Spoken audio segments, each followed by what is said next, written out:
시청자 여러분 안녕하십니까? 헬로티비 뉴스입니다.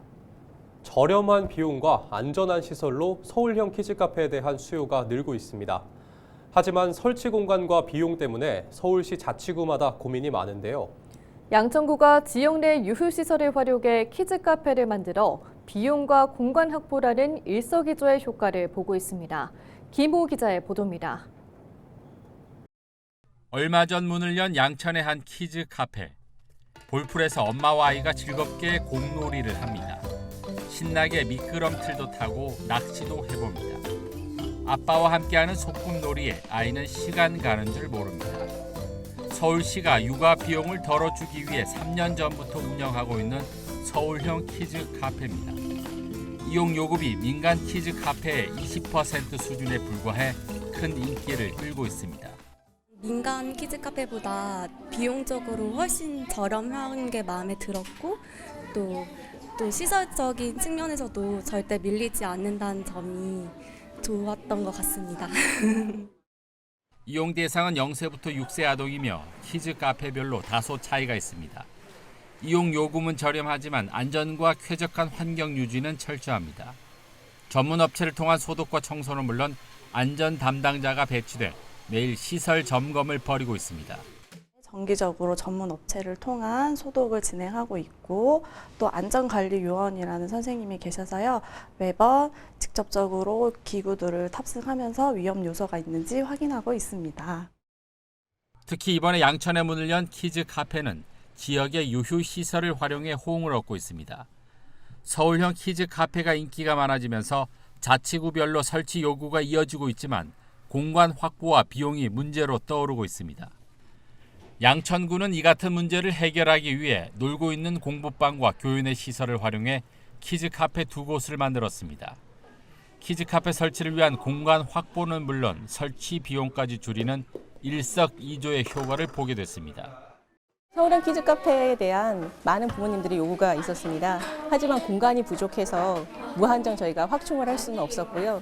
마침 민간에 있는 유효 공간을 활용한다 그러면 우리가 더 많은 서울형 키즈카페를 조성할 수 있을 거라는 기대감이 있었기 때문에 그 시설비와 그 운영비를 투자해서 운영하게 되었습니다.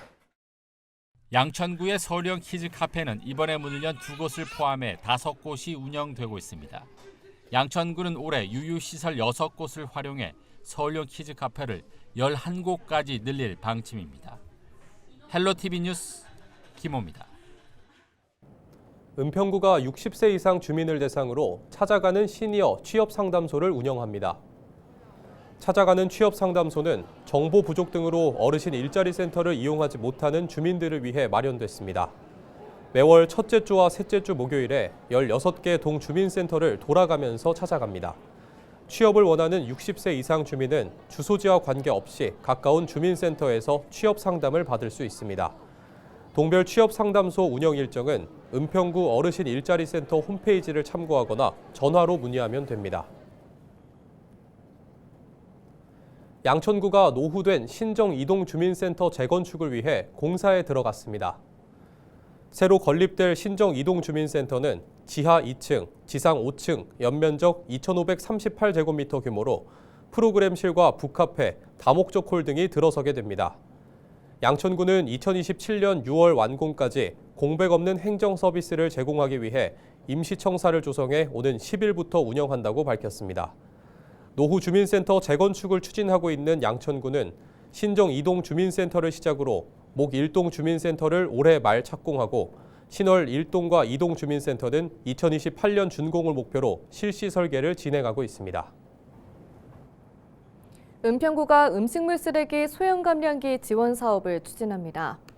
음식물 쓰레기 소형 감량기는 가열이나 건조, 미생물 발효 등의 방식으로 음식물 쓰레기를 감량하는 음식물 처리기입니다. 구는 28만 원 한도 내에서 소형 감량기 구매 금액의 40%를 지원합니다. 올해 1월 1일 이후 구매한 품질 안전 인증을 받은 소형 감량기가 있는 은평구 주민은 누구나 신청할 수 있습니다. 음식물 쓰레기 소형 감량기 구매 지원을 원하는 주민은 다음 달 4일까지 은평구청 자원순환과를 방문해 신청하면 됩니다. 지난해 신설 소각장 최종 입지 후보지를 선정했던 김포시가 시의회 동의를 거쳐 곧 입지를 결정할 것으로 보입니다. 김포시는 광역 소각장을 지어 고양시와 함께 사용할 계획인데요. 인접지역 민원과 농림부 농지전용 협의 등 문제가 아직 남아 있습니다. 이관성 기자가 보도합니다. 김포시는 지난 2023년 친환경 자원회수센터 입지 선정 공모를 통해 신설 소각장 후보지 3곳을 선정했습니다. 후보지 3곳은 양초읍 하군리 1곳과 대곤면 대병리 2곳입니다. 하군리는 반경 5km 이내 노출 인구와 환경 민감 시설들이 상대적으로 많아 제외됐고, 대병리의 나머지 2곳 중 도시와 가장 멀리 떨어진 797번지 일원이 1순위 후보지에 올랐습니다. 김포시는 이곳에 하루 600톤을 소각할 수 있는 규모의 광역 소각장을 지을 계획입니다. 하루 450톤 분량은 김포에서 사용하고 나머지 150톤 분량은 고양시가 사용하는 방안입니다. 사업비는 약 4천억 원. 광역 소각장을 짓기 때문에 사업비 절반은 정부가 지원하고 경기도가 15%를 지원합니다. 김포시와 고양시는 나머지 35%를 분담하게 됩니다. 이렇게 되면 김포시는 단독 소각장을 지을 때보다 500억 원에서 700억 원의 사업비를 줄일 수 있습니다. 하지만 김포시 의회가 아직 광역 소각장 조성안에 동의하지 않고 있습니다. 해당 지역 주민 설명과 설득이 더 필요하다는 시각입니다. 하군리 주변 주민들은 입지 후보지 공모 과정에서 강하게 반발한 바 있습니다. 최종 후보지가 조금 더 떨어진 곳으로 갔지만 쓰레기 차량들이 드나들 걱정에 민원은 여전히 남아 있습니다. 인천 경계 지역인 서구 검단 주민들의 반대도 만만치 않습니다. 수도권 매립지 사용 중단을 요구하고 있는 마당에 가까운 곳에 광역 소각장이 새로 들어서는 것을 수용할 수 없다는 입장입니다. 김포시는 소각장 후보지가 농업진흥구역이라 농림부의 농지 전용 동의도 받아내야 합니다. 경기도와 농림부를 통해 농지 전용 협의를 진행하고 있지만 농업용지 해제가 언제 가능할지 아직 알 수 없습니다.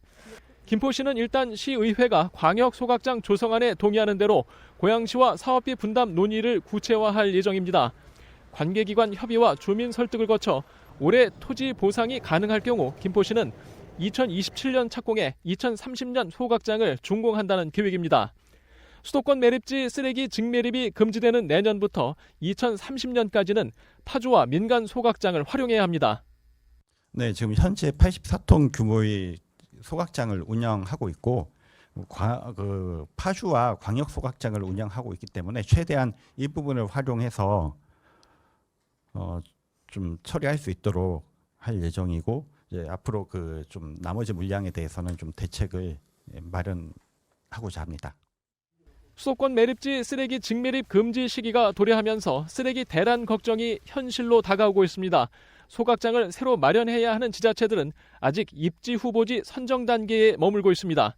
헬로티비 뉴스 이관서입니다. 경기도가 오는 10일부터 15일까지 미국 조지아주에 통상환경조사단을 파견합니다. 도는 트럼프 행정부의 자동차 관세 정책에 선제적으로 대응하기 위해 조사단 파견을 결정했는데요. 조지아 주정부 등을 방문해 자동차 부품업계 통상 환경을 조사하고 현지 관련 기관과 협력 체계를 강화하는 데 초점을 맞출 예정입니다. 조사단은 경기 FTA 통상진흥센터와 경기도 경제과학진흥원, 한국자동차산업협동조합 등 통상 및 자동차 전문가로 구성됐는데요. 한편 조지아주는 현대자동차 등 국내 150여 개 기업들이 진출해 있는 자동차 산업의 핵심 거점입니다. 경기도 특별사법경찰단이 PC방과 스크린 골프장 등 조리식품을 판매하는 실내 여가시설 360개소를 대상으로 집중 수사를 한 결과 총 34건의 불법 행위를 적발했다고 6일 밝혔습니다. 주요 위반 사례를 살펴보면 김포시의 한 스크린 골프장은 식품 접객법 영업신고 없이 조리식품 등을 제공하다 적발됐는데요. 성남시의 한 PC방은 소비기한이 11개월이나 지난 제품을 정상 식재료와 함께 보관해 왔습니다. 광주시의 한 키즈카페는 중국산 감자를 미국산 감자로 속인 채 조리해 판매하다 적발됐는데요. 경기도 특사경은 누리집과 콜센터 등을 통해 불법 행위 제보를 받고 있습니다. 인천도시공사가 무주택 저소득층 등 취약계층의 주거 안정을 위해 주택을 매입해 임대하는 사업을 진행합니다. 이 사업은 인천도시공사가 다세대 다가구 등 기존 주택을 매입해 무주택 저소득층과 청년, 신혼부부 등을 대상으로 주변 시세보다 30%가량 저렴하게 임대하는 것입니다.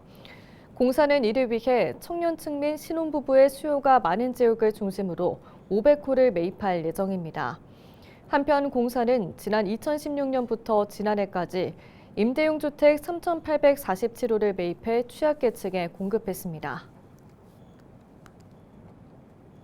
글로벌 크루즈 8척이 이달 중 인천항에 입항합니다. 인천항만공사는 올해 인천에 입항할 예정인 크루즈 32척 중 25%에 달하는 8척이 이달에 입항한다고 밝혔습니다. 승객 규모만도 15,000여 명에 달할 것으로 보입니다. 선사들이 관광 선호도가 높은 봄철을 맞아 동북아시아에서 크루즈 운항을 확대하고 있다고 공사 측은 설명했습니다. 이달 입항 예정인 크루즈 8척 중 2척은 인천항을 출발지로 하는 모항으로 운항합니다. 1일 선박은 승객들이 인천국제공항으로 입국해 수도권을 관광한 뒤 인천항에서 크루즈를 타고 떠나는 항공 연계 크루즈로 운항할 예정입니다. 다른 5척은 국내 항만에 15시 이전에 입항해 이튿날 15시 이후 출항하는 크루즈이고 나머지 한 척은 인천항에 들렀다가 다른 항구로 떠나는 기항 크루즈입니다. 공사는 이달 크루즈 8척 입항에 맞춰 크루즈 전용 터미널 시설을 점검하고 관계기관과 함께 환영 행사도 열 예정입니다.